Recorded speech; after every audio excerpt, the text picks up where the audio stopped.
अस्सलाम वालेकुम व्यूवर्स। आज मैं आप लोगों के लिए चिकन चंक्स की रेसिपी लेकर आई हूँ और ये काफ़ी हेल्पफुल रहेगी आपके लिए रमज़ानों के लिए ख़ासकर, क्योंकि इससे आप बहुत सारी चीज़ें बना सकते हैं। बहुत सारी चीज़ों में इस्तेमाल हो जाता है और इसका मैं यूज़ भी बताऊँगी आपको किस तरह आपको इस्तेमाल करना है इसे। अगर आप मेरे चैनल पर नए हैं तो मेरे चैनल को सब्सक्राइब करें और साथ ही साथ बेल आइकन को क्लिक करना ना भूलें। इससे मेरे आने वाली हर वीडियो की नोटिफिकेशन आपको सबसे पहले मिलेगी। मेरी वीडियोस अच्छी लगे तो उसको लाइक करें और इसको शेयर भी ज़रूर करें। तो चलिए आइए इसके इंग्रेडिएंट्स नोट कर लेते हैं। इसके लिए मैंने चिकन का कीमा लिया है 250 ग्राम और इसको मैंने चॉपर में डाल के और मज़ीद बारीक कर लिया था, पीस लिया था। इसके बाद हमें स्लाइसेस चाहिए 3 अदद। अच्छा, ये बहुत छोटे स्लाइसेस हैं इसलिए मैंने 6 लिख दिए हैं। इधर छोटी ब्रेड के स्लाइसेस हैं, इसके कॉर्नर्स मैंने कट कर लिए थे और अगर आप मीडियम साइज़ ले रहे हैं तो आप 3 ले सकते हैं। इसके बाद हमें गार्लिक पेस्ट चाहिए 1.5 टीस्पून,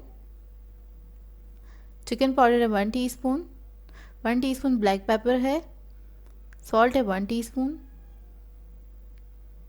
रेड चिली पाउडर है 1.5 टीस्पून, टर्मरिक पाउडर है 1/2 टीस्पून, गरम मसाला है 1/2 टीस्पून,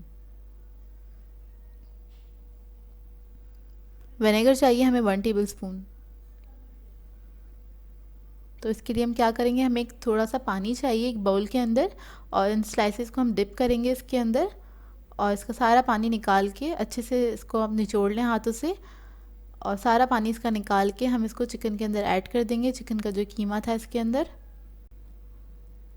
इसके बाद इसके अंदर हम थोड़ा सा विनेगर ऐड करेंगे 1 टेबलस्पून और ये जो बाकी जितने भी स्पाइसेस थे वो मैं इसके अंदर ऐड कर दूंगी।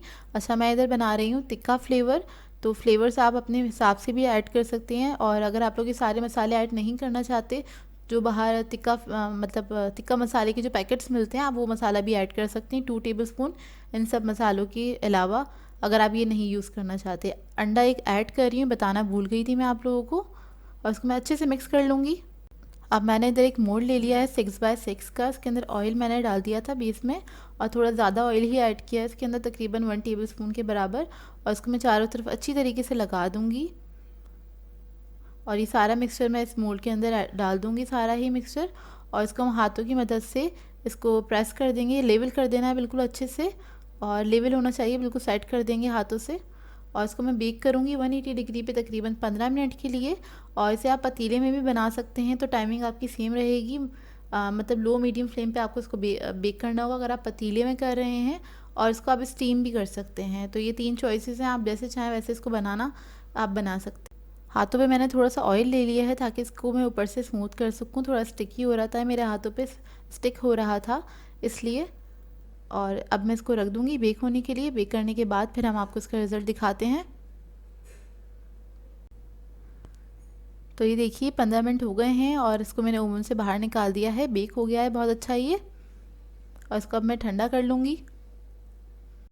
तो ये ठंडा हो गया, इसको मैंने काउंटर पे ही छोड़ दिया था 15 से 20 मिनट के लिए, और इसको मैं साइडों से थोड़ा सा लूज़ करूँगी और इसके बाद मैं इसको निकाल लूँगी इसके अंदर से, मोल्ड में से। बहुत ईजीली निकल आता है ये देखिए इसको मैंने निकाल लिया है। और अब मैं इसके आपको चंक्स कट करके बताऊंगी। अच्छा, इसके जो भी चंक्स आप कट कर रहे हैं ये आपकी अपनी चॉइस है, आप लोगों को किस तरह से यूज़ करना है आगे, तो आप उस हिसाब से इसको क्या कहते हैं कट कर सकते हैं। ये देखिए इसके अंदर का टेक्सचर, और ये अंदर से बिल्कुल जूसी है और बिल्कुल पक चुका है, ये बहुत ही मज़ेदार बनता है। इस रेसिपी को ट्राई ज़रूर कीजिएगा, आप लोगों को बहुत पसंद आएगी ये रेसिपी। तो बस इसको मैं कट कर लूँगी।